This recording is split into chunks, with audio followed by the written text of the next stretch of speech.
Assalamualaikum teman-teman. Perkenalkan, nama saya Ayu Andini dari kelas FM 18A Universitas Buana Perjuangan Karawang. Saya di sini ingin memberitahu kepada teman-teman semuanya informasi mengenai teknik analisis kualitatif dan reaksi penggolongannya. Mari kita simak video berikut ini.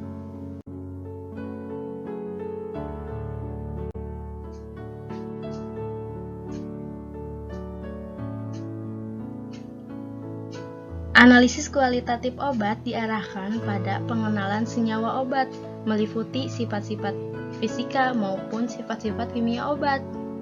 Analisis kualitatif dapat digunakan untuk menguji senyawa obat tunggal maupun dalam campuran dengan metode konvensional, misalnya dari reaksi warna yang terbentuk masing-masing senyawa obat. Teknis analisis obat meliputi analisis kualitatif atau disebut identifikasi bahan baku obat, dan analisis kuantitatif bisa disebut penetapan kadar bahan baku obat maupun sediaan obat dengan kandungan zat aktif yang tunggal.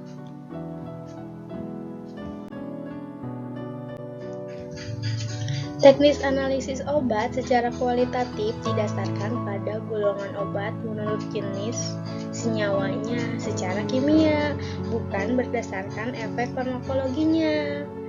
Hal ini disebabkan karena kadang-kadang suatu obat dengan struktur kimia yang sama mempunyai efek farmakologi yang jauh berbeda. Contohnya, asam hidroksibenzoat dan turunannya sebagai berikut. Ada asam salisilat, asetosal, dan lipagin.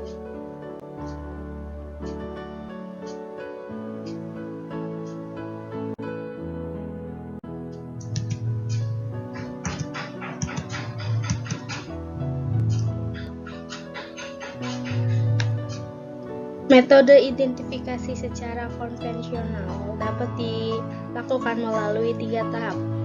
Yang pertama, ada pendahuluan yang meliputi uji organoleptis, penentuan sifat kimia, penentuan derajat keasaman, penentuan unsur obat, mikroskopik, dan cara kimia.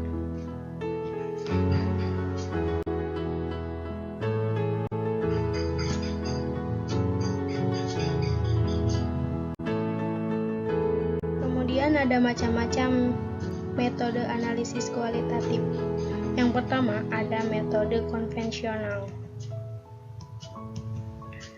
yang di dalamnya ada reaksi kristal, reaksi warna, reaksi mikro dan semi mikro, dan sublimasi. Yang kedua ada metode modern, seperti spektrometri, kromatografi, dan penggunaannya. Selanjutnya ada reaksi penggolongan. Apa sih tujuannya? Jadi tujuannya itu untuk memeriksa adanya fungsi serta membedakan golongan dari senyawa yang dianalisa.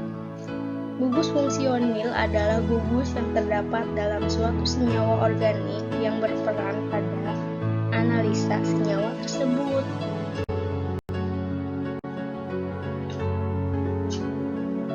Yang pertama ada ikatan tidak jenuh dan reaksi pengenalnya. Ada reaksi adisi terhadap aqua brom.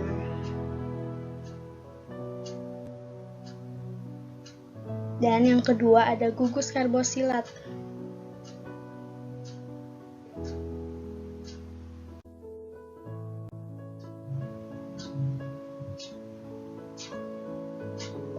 Kemudian ada gugus alkohol yang direaksikan dengan reaksi warna azo, reaksi esterifikasi, dan beberapa ester dengan bau yang spesifik. Contohnya ada dalam slide tersebut.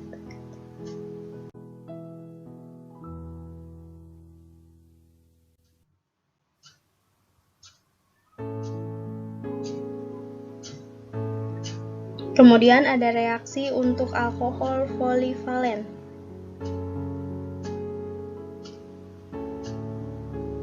Sehingga ke dalamnya ditambahkan 2 tetes gliserin atau alkohol polivalen lainnya, maka warna merah akan berkurang atau hilang. Reaksi Cuk-Rietveld untuk alkohol polivalen menghasilkan warna biru tua yang jernih ya.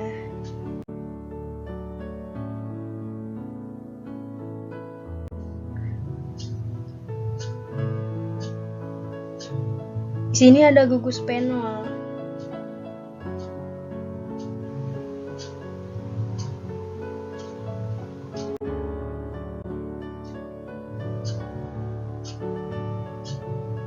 Direaksikan dengan FeCl3, reaksi dengan aqua brom, reduksi terhadap Ag amoniakal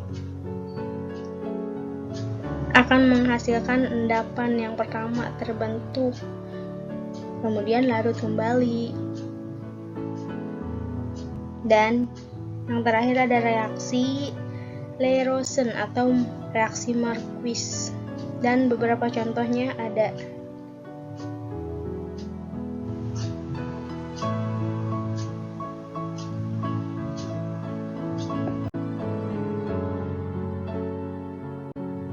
Ini merupakan contoh dari reaksi Marquis.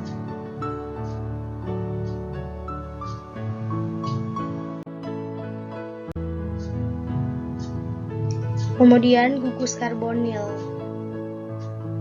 dan reaksi-reaksinya itu seperti berikut.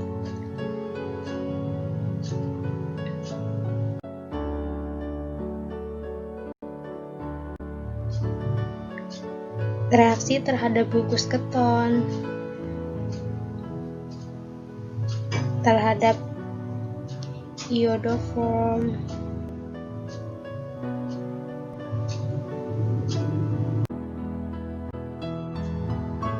dan kemudian gugus amina. Ketika dipanaskan dengan NaOH akan melepaskan gas NH3 yang dapat dites dengan lakmus merah basa menjadi biru.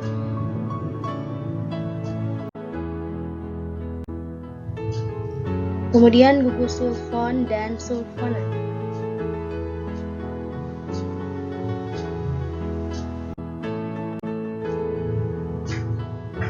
Gugus nitro.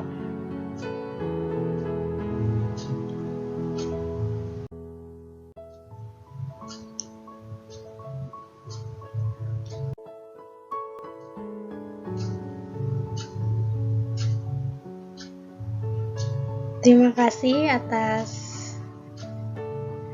partisipasinya buat nonton video ini. Kurang lebihnya mohon maaf, dikarenakan saya masih belajar. Terima kasih.